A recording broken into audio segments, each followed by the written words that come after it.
19 août 1944. Boulevard Saint-Michel, Paris.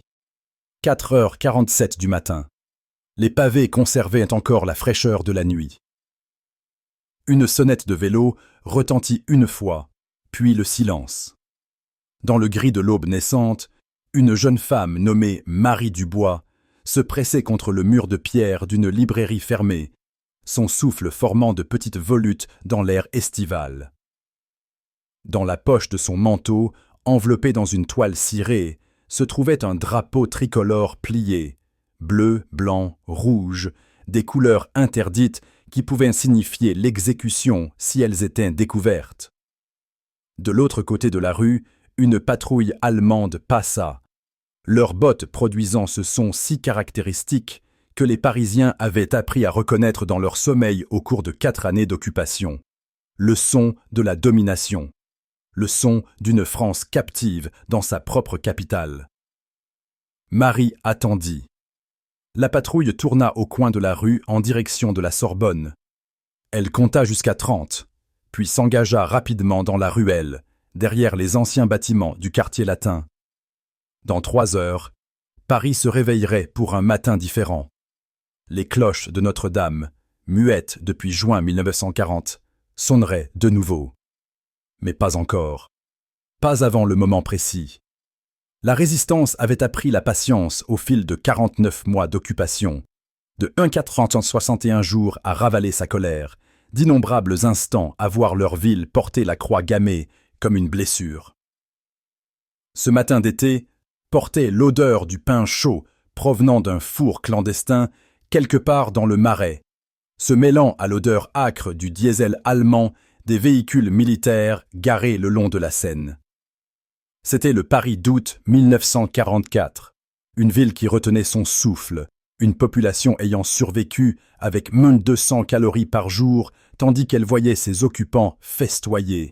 Un peuple qui avait murmuré sa défiance dans les coins de café et les réunions de cave, qui avait imprimé des journaux sur des presses cachées et peint des V pour victoire sur les murs à minuit. Pendant 4 ans, la France avait vécu avec la honte de juin 1940, avec le souvenir de voir les colonnes de la Wehrmacht défiler sur les Champs-Élysées, tandis que de vieux hommes pleuraient. Pendant 4 ans, la question avait brûlé les lèvres. La France se libérerait-elle elle-même, ou serait-elle simplement un autre territoire libéré par d'autres, une bénéficiaire passive de la victoire d'autrui? Cette question dépassait la simple fierté. Elle touchait à quelque chose de fondamental concernant l'identité nationale, à savoir si un peuple pouvait recouvrer sa dignité par ses propres actions, ou si l'histoire ne le retiendrait que comme des victimes nécessitant d'être secourues. Le gouvernement provisoire de la République française, dirigé par Charles de Gaulle depuis Alger, comprenait cette psychologie de la libération. De Gaulle avait insisté pour que les forces françaises entrent à Paris en premier, pour que la libération soit, au moins symboliquement, un accomplissement français.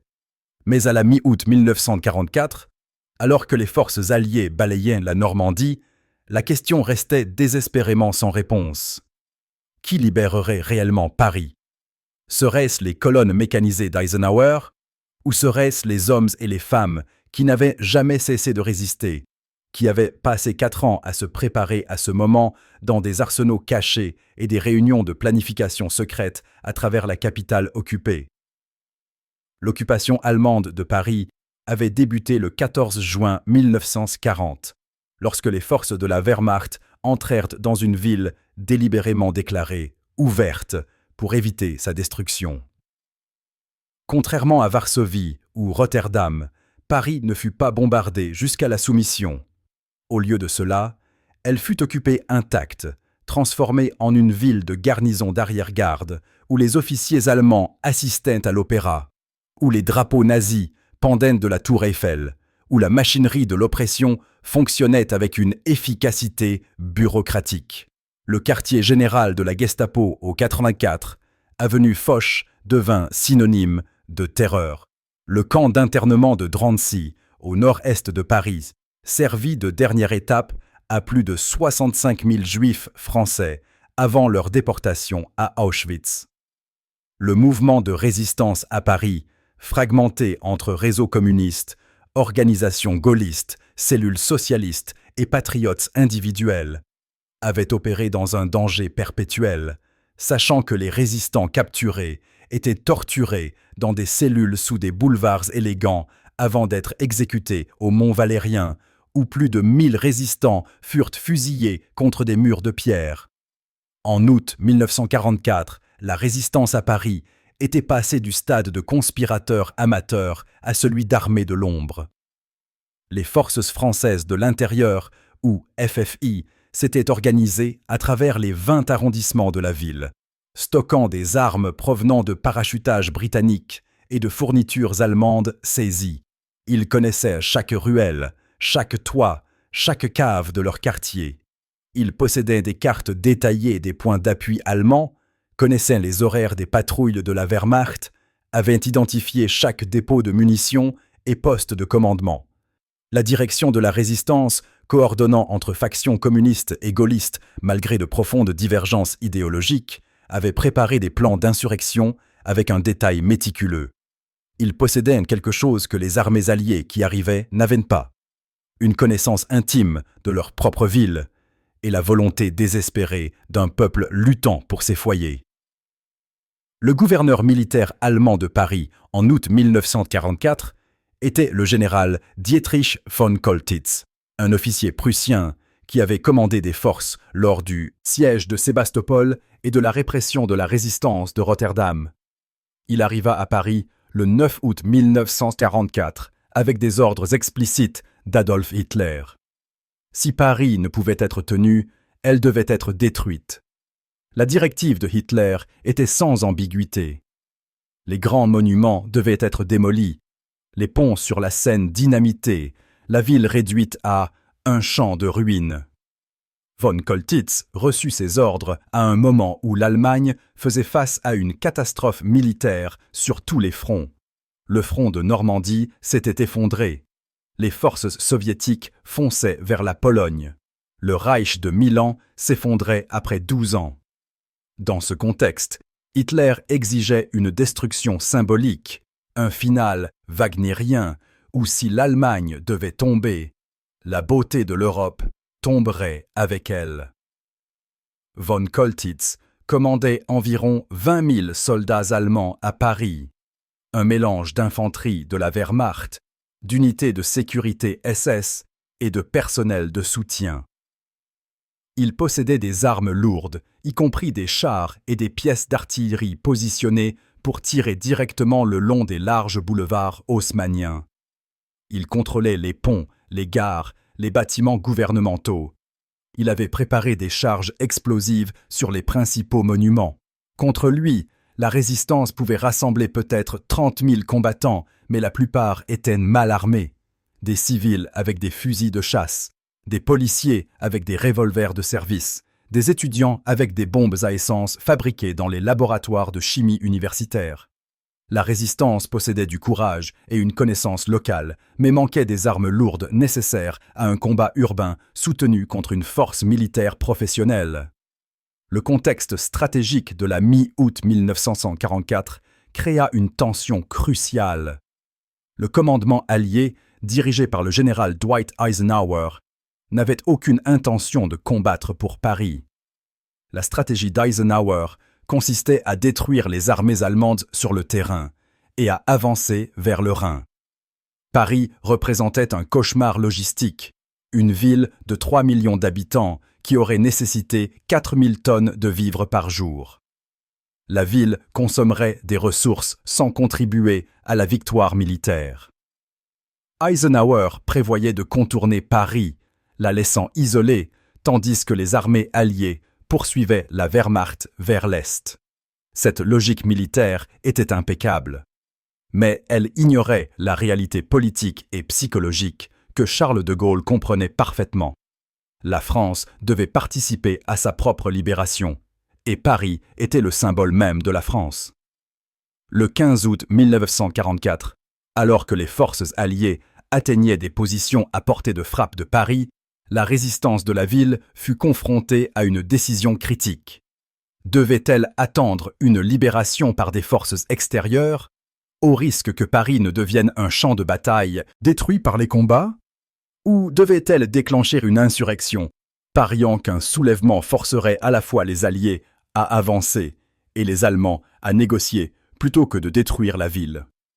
La décision était compliquée par les rivalités politiques. Le Front national, dominé par les communistes, voulait une insurrection immédiate, voyant dans la libération de Paris une chance d'établir une légitimité radicale. Les réseaux gaullistes préféraient une coordination avec les avancées alliées. La police de Paris, qui avait largement collaboré avec Vichy pendant 4 ans, cherchait désormais à se racheter par la résistance. L'insurrection commença le 19 août 1944, déclenchée par une grève de la police. À l'aube, des policiers à travers Paris refusèrent de se présenter au travail, occupant plutôt leur commissariat et hissant le drapeau tricolore. En milieu de matinée, des combattants de la résistance sortirent de leurs cachettes à travers la ville. Ils érigèrent des barricades faites de pavés et de véhicules renversés, tout comme les Parisiens l'avaient fait lors des révolutions de 1689, 1830 et 1848. Le symbolisme était délibéré. Paris, revendiquant son héritage révolutionnaire, des citoyens ordinaires transformant leurs rues en fortifications. À l'hôtel de ville, la mairie historique, les chefs de la résistance hissèrent le drapeau français. Les cloches des églises commencèrent à sonner, non pas le carillon mesuré du couvre-feu de l'occupation, mais la célébration sauvage et bruyante de la défiance. Les Allemands répondirent par une brutalité confuse. Von Coltitz, surpris par l'ampleur du soulèvement, hésita à mettre en œuvre les ordres de destruction d'Hitler. Ses troupes tirèrent sur les barricades, combattirent les résistants dans des affrontements de rue et lancèrent des véhicules blindés contre des fortifications improvisées. Mais les Allemands cherchèrent aussi à négocier, reconnaissant qu'une guerre urbaine dans une ville comme Paris serait sauvage et incertaine. Le consul général de Suède, Raoul Nordling, entama une diplomatie de navette entre von Coltitz et les chefs de la résistance, cherchant une trêve qui pourrait épargner la ville de la destruction. Ce que les forces allemandes rencontrèrent à Paris contredisait fondamentalement leurs attentes en matière de guerre d'occupation. Elles avaient contrôlé Paris pendant 4 ans grâce à une efficacité bureaucratique, transformant la ville en une zone de loisirs d'arrière-garde, où les officiers en congé assistaient à des cabarets et réquisitionnaient des appartements surplombant les jardins du Luxembourg. L'occupation avait été, du point de vue allemand, civilisée. Pas de guérilla dans les rues, pas d'attaques civiles contre les soldats, juste l'administration ordonnée d'une population vaincue.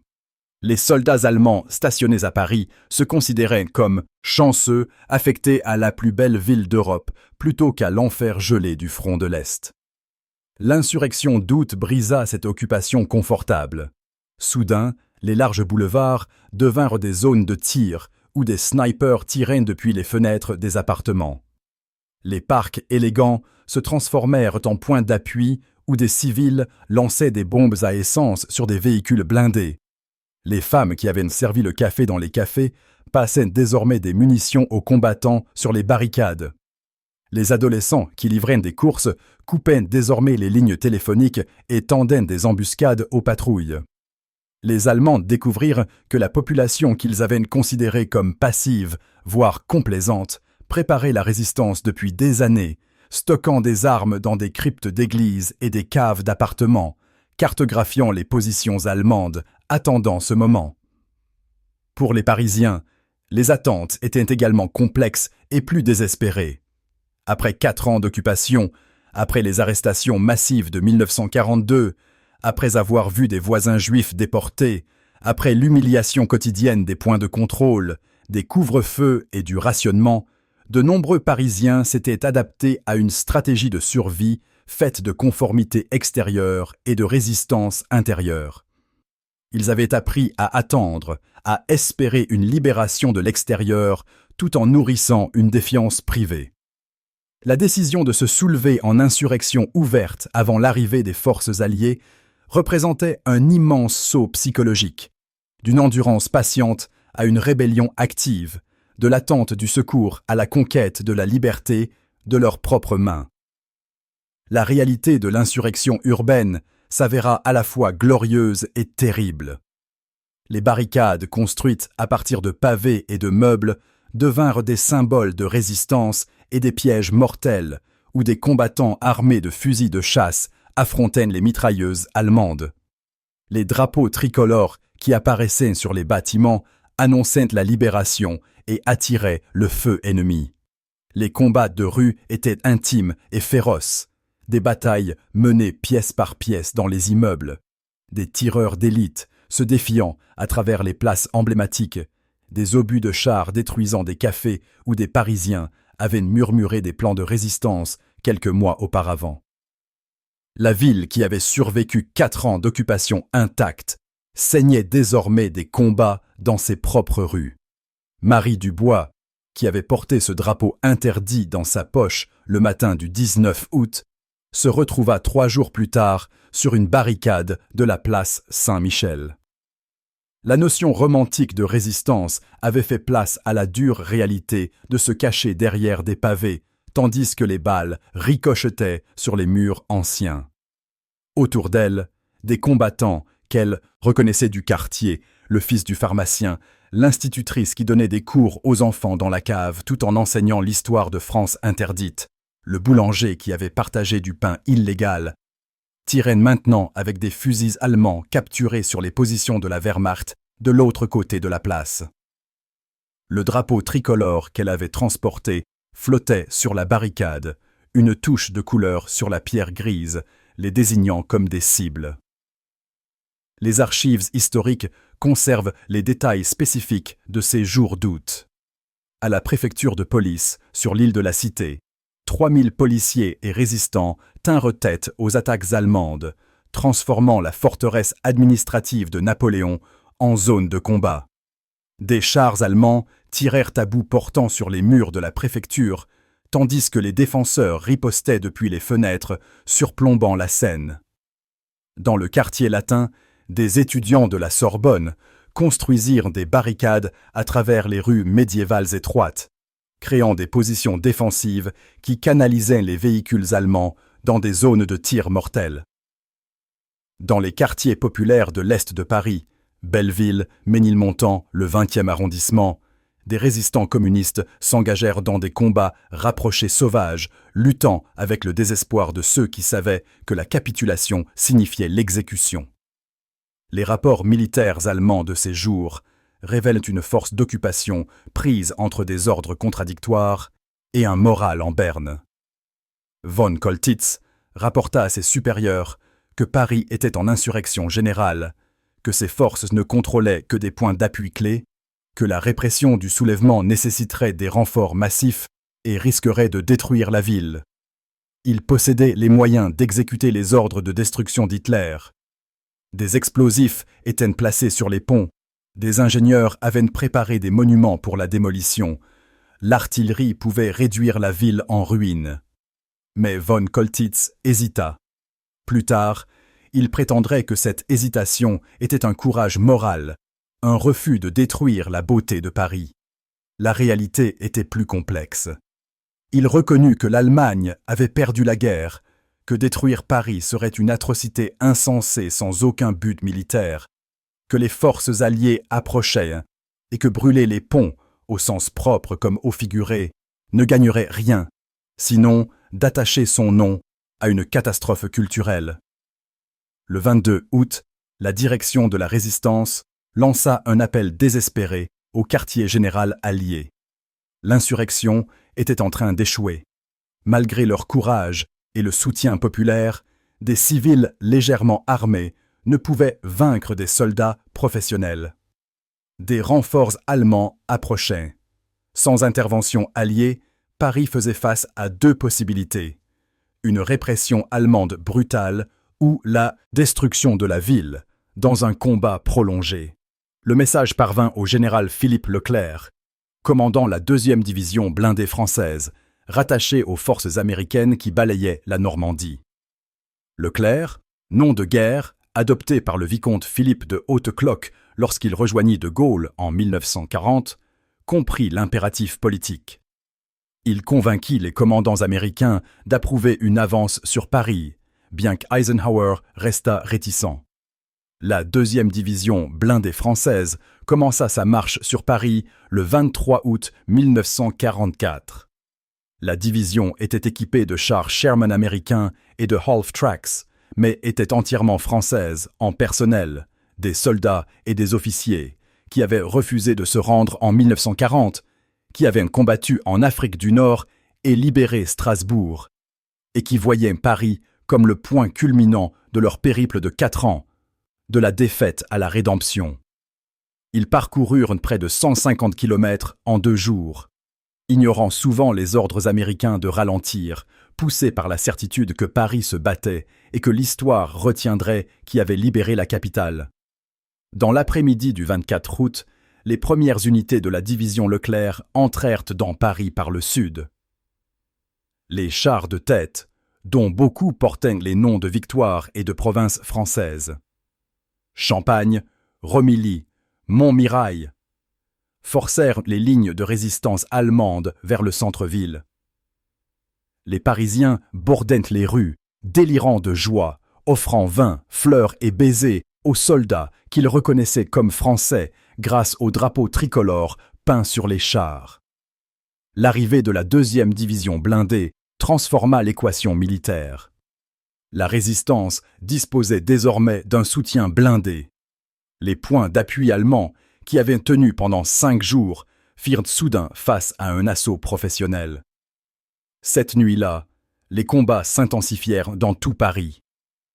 Des unités allemandes barricadées au palais du Luxembourg, le bâtiment du Sénat, échangèrent des tirs avec des chars français à travers les jardins. Des soldats de la Wehrmacht dans la caserne Prince Eugène, place de la République, menèrent un dernier baroud d'honneur désespéré. L'hôtel Meurice, rue de Rivoli, quartier général de von Coltitz, devint le point central de la bataille finale pour Paris. Tout au long de la nuit du 24 au 25 août, les Parisiens entendirent les bruits des combats, le claquement des canons de chars, le crépitement des mitrailleuses, le grondement occasionnel des explosifs, mêlés aux cloches des églises sonnant la libération sur les toits de la ville. Le matin du 25 août 1944, les forces françaises encerclèrent l'hôtel Meurice. Von Coltitz, comprenant la futilité de toute résistance supplémentaire, entama des négociations de reddition. À 14h30, il se rendit officiellement, signant les documents de capitulation à la gare Montparnasse où Leclerc avait établi son quartier général. La garnison allemande déposerait les armes. Paris ne serait pas détruite. L'occupation, commencée le 14 juin 1940, prit fin le 25 août 1944, après 1532 jours. L'objet symbolique qui incarne ce moment de libération n'était pas une arme, mais un drapeau, le simple tricolore bleu, blanc et rouge qui avait été interdit pendant 4 ans. Au moment où von Coltitz se rendait, dans tout Paris, des drapeaux tricolores apparurent sur les bâtiments, non pas les drapeaux de soie soigneusement conservés des musées, mais des bannières faites maison, cousues en secret pendant des mois et des années, assemblées à partir de chutes de tissu par des femmes qui avaient gardé les couleurs cachées dans des armoires et des greniers. Le drapeau représentait la continuité, que la France n'avait pas cessé d'exister malgré l'occupation, que la République persistait dans le cœur des citoyens, même lorsque des croix gammées flottaient sur les bâtiments publics. Chaque drapeau qui apparut sur un balcon ou un toit le 25 août annonçait que Paris s'était ressaisi, que la souveraineté était revenue. Les chiffres des pertes de la libération de Paris racontent leur propre histoire. Environ 1500 résistants et civils périrent au cours de la semaine de combat. 1500 autres furent blessés. Les pertes allemandes furent moins lourdes, environ 200 capturés et plusieurs centaines de morts. Ces chiffres révèlent l'asymétrie du conflit, des insurgés légèrement armés face à des soldats professionnels, et le coût d'une libération gagnée par le sang dans les rues plutôt que simplement accordée par les armées arrivantes. Chaque mort parmi la résistance représentait quelqu'un qui avait choisi de se battre plutôt que d'attendre, qui avait pris une arme en connaissant les risques, qui avait misé sa vie sur la conviction que Paris devait se libérer elle-même. Les forces américaines, menées par la 4e division d'infanterie, entrèrent dans Paris par le nord-est le 25 août, ajoutant leur puissance de feu aux batailles finales. Mais à ce moment-là, la victoire essentielle était acquise, non seulement militairement, mais aussi symboliquement. Paris s'était soulevé avant l'arrivée de la libération. La résistance avait tenu la ville pendant 5 jours de combat. Les forces françaises étaient entrées les premières. La libération de Paris serait enregistrée dans l'histoire comme substantiellement une réalisation française, un peuple reconquérant sa capitale par son propre courage et son sacrifice. Charles de Gaulle arriva à Paris le 25 août, s'installant immédiatement au ministère de la Guerre, rue Saint-Dominique. Le lendemain, 26 août, il mena une marche de la victoire sur les Champs-Élysées, de l'Arc de Triomphe à Notre-Dame. 2 millions de Parisiens bordaient le parcours, acclamant, pleurant, célébrant la libération et le retour de la France en tant que participante active à son propre destin, plutôt qu'en victime passive. Des tireurs d'élite, des isolés allemands ou des collaborateurs de Vichy tirèrent dans la foule à divers endroits. De Gaulle continua sa marche, refusant, selon la légende, de se mettre à l'abri, sa haute silhouette traversant les tirs sporadiques comme une affirmation que la France était de retour. La libération de Paris, avant que les forces alliées ne l'auraient de toute façon libéré, changea le paysage politique de la France d'après-guerre. En se soulevant, en combattant pour leur ville, en subissant des pertes dans les rues, les Parisiens et la résistance établirent un récit de libération active plutôt que de sauvetage passif. Cela compta profondément pour l'identité d'après-guerre de la France. La honte de 1940, l'effondrement militaire rapide, la collaboration de Vichy, les 4 années d'occupation, seraient partiellement rachetées par le souvenir d'août 1944, lorsque Paris se battit pour elle-même. Le mythe de la France résistante, d'une France qui ne s'était jamais vraiment soumise, tira une grande partie de sa force de la libération de Paris. La réalité fut plus complexe que le mythe ne le suggérerait plus tard. La résistance, bien qu'héroïque, ne représenta jamais la majorité de la population française. La plupart des Parisiens avaient survécu à l'occupation par l'accommodation et la résistance passive, ni en collaborant activement, ni en combattant activement. La force de police qui se mit en grève le 19 août avait passé 4 ans à appliquer les lois de Vichy, y compris l'arrestation massive de Juifs en juillet 1942. Nombre de résistants d'août 1944 avaient été des citoyens ordinaires en 1943. La libération ne fut pas le simple triomphe d'une résistance unie contre l'occupation étrangère, mais une histoire plus compliquée de gens ordinaires faisant des choix extraordinaires à un moment crucial, d'une population retrouvant son courage lorsque l'opportunité se présenta. Pour Marie Dubois, debout sur la place de l'Hôtel de Ville le soir du 25 août, tandis que les chars français étaient garés le long de la Seine et que des drapeaux tricolores flottaient sur chaque bâtiment, la libération semblait à la fois triomphante et incomplète. 47 de ses camarades du réseau de résistance du quartier latin étaient morts au cours de la semaine de combat. La ville qu'elle aimait portait des cicatrices, des impacts de balles sur des façades anciennes, des véhicules incendiés sur des places emblématiques, des gravats dans les rues des quartiers. La libération était arrivée, mais au prix d'une innocence perdue quant à ce que la liberté exigeait. Elle écrirait plus tard dans ses mémoires que le drapeau tricolore qu'elle avait porté dans sa poche le 19 août était taché de sang le 25 août, que le drapeau avait exigé des sacrifices pour flotter à nouveau, que la liberté n'était pas octroyée, mais conquise. La transformation à Paris entre le 19 et le 25 août 1944 fut profonde. Une population qui avait enduré l'occupation par une souffrance patiente découvrit qu'elle pouvait se battre, qu'elle possédait un pouvoir au-delà de la simple survie, que sa ville pouvait être reconquise par l'action plutôt que simplement libérée par d'autres.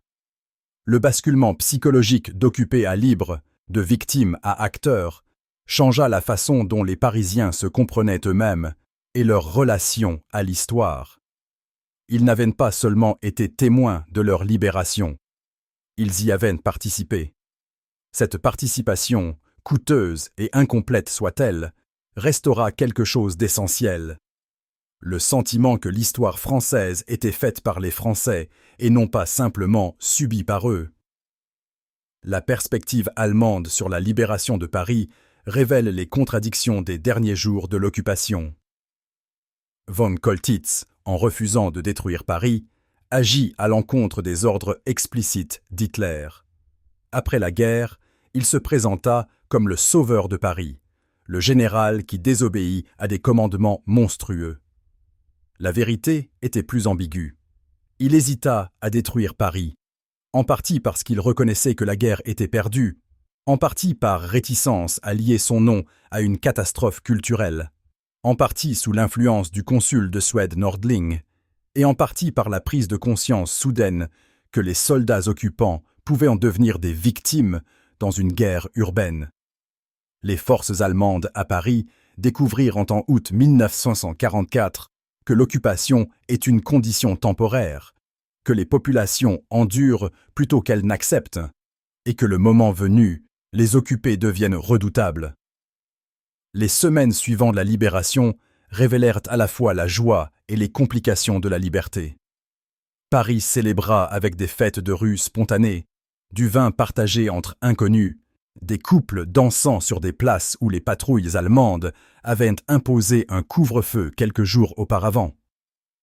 Mais la libération apporta aussi l'épuration sauvage, où les femmes ayant eu des relations avec des soldats allemands furent tondues publiquement, subissant une humiliation publique, où les collaborateurs accusés furent battus ou tués par une justice sommaire avant que les processus légaux formels ne puissent fonctionner.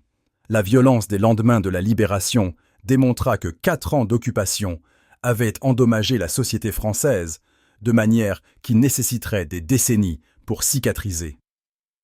Pour la France, en tant que nation, la libération de Paris accomplit ce que De Gaulle comprenait être essentiel. Elle donna à la France un rôle d'acteur dans sa propre libération. Quand les Alliés acceptèrent la capitulation allemande en mai 1945, la France s'assit à la table comme une nation victorieuse plutôt que comme un simple territoire libéré. La zone d'occupation française en Allemagne, le siège permanent de la France au Conseil de sécurité des Nations Unies, la reconstruction de la France en tant que puissance européenne majeure. Tout cela reposait en partie sur la revendication que la France avait combattue pour sa libération, et Paris en août 1944 en était la preuve la plus visible. L'importance symbolique de la résistance parisienne l'emportait sur sa contribution militaire réelle à la défaite de l'Allemagne nazie. Les drapeaux tricolores qui flottaient sur les bâtiments parisiens le 25 août 1944 représentaient plus que de simples couleurs nationales. Ils incarnaient la continuité de la République à travers l'occupation, la persistance de l'identité française sous la domination étrangère, et l'idée que la souveraineté repose finalement sur le peuple plutôt que sur quiconque commande le plus d'armes.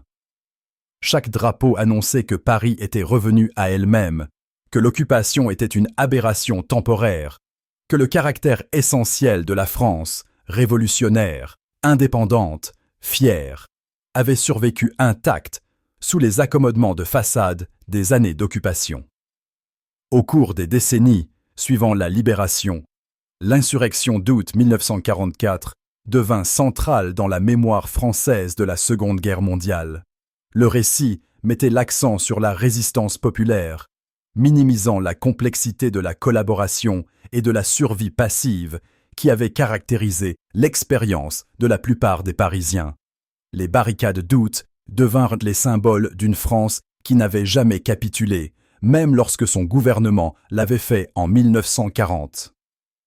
La mémoire de la libération remplit une fonction psychologique vitale, permettant à la France de se souvenir d'elle-même comme une nation de résistants plutôt que de victimes, et permettant au douloureux processus de reconstruction d'après-guerre de se dérouler sur une fondation de dignité retrouvée.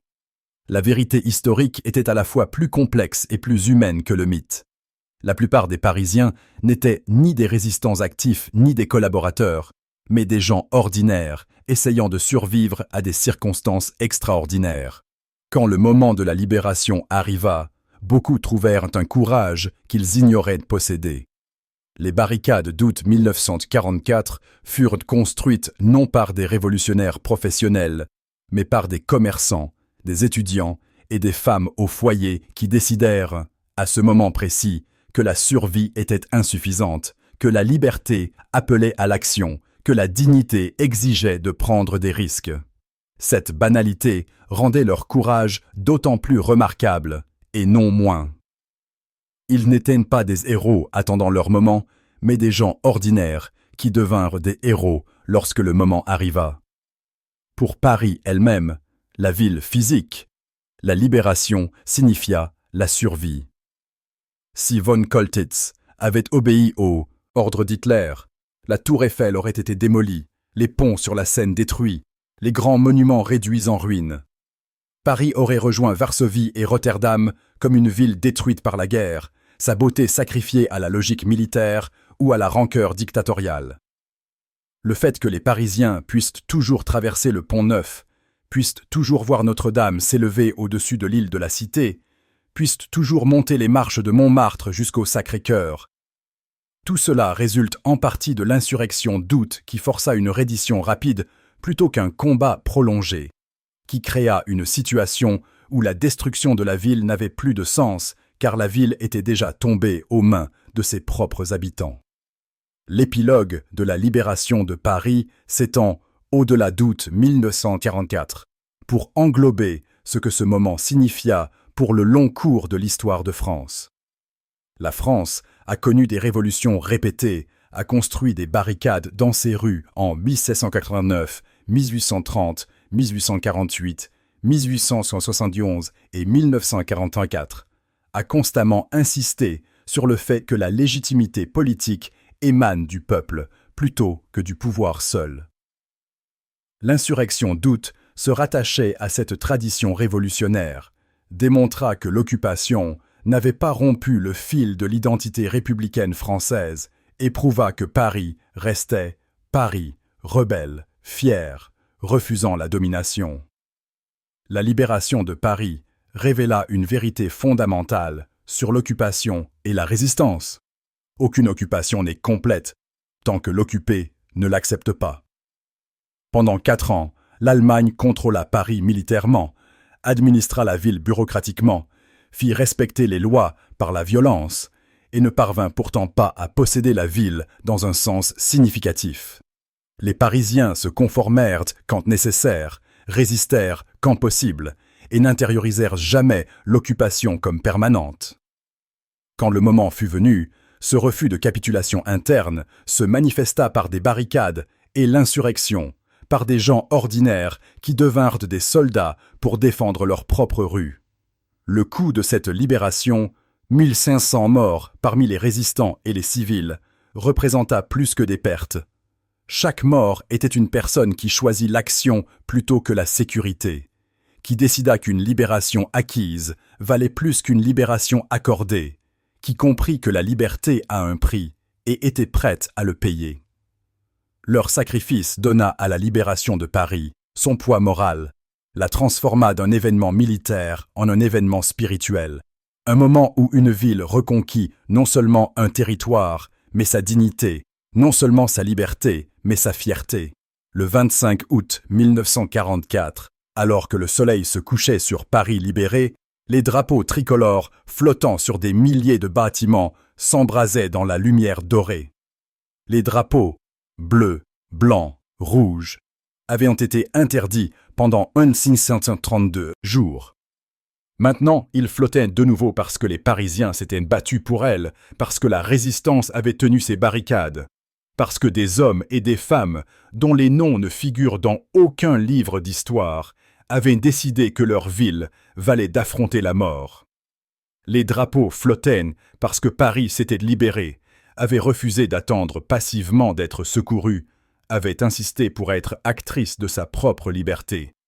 Cette participation, ce refus de la passivité, cette insistance sur l'autonomie, tout cela transforma la libération de Paris d'une opération militaire en quelque chose de plus grand, une déclaration sur la dignité humaine, sur le droit des peuples à lutter pour leur propre liberté, sur le pouvoir des citoyens ordinaires de façonner l'histoire plutôt que de simplement la subir.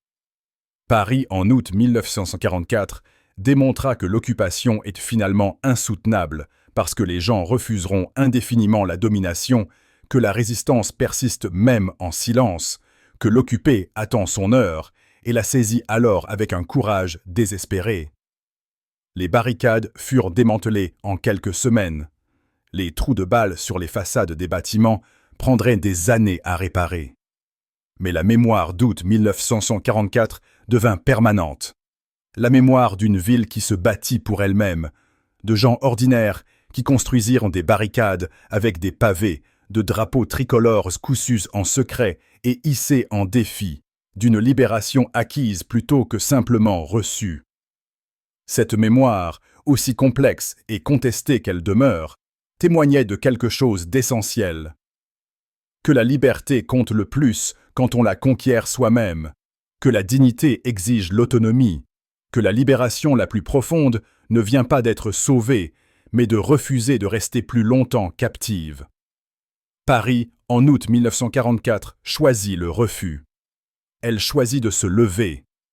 Et en se levant, elle reconquit non seulement ses rues, mais son âme, non seulement son présent, mais son avenir, non seulement sa ville, mais sa place dans l'histoire en tant que peuple qui lutta pour la liberté et la remporta à ses propres conditions, à sa manière, sur les pavés ancestraux de sa demeure aimée, blessée, indomptable.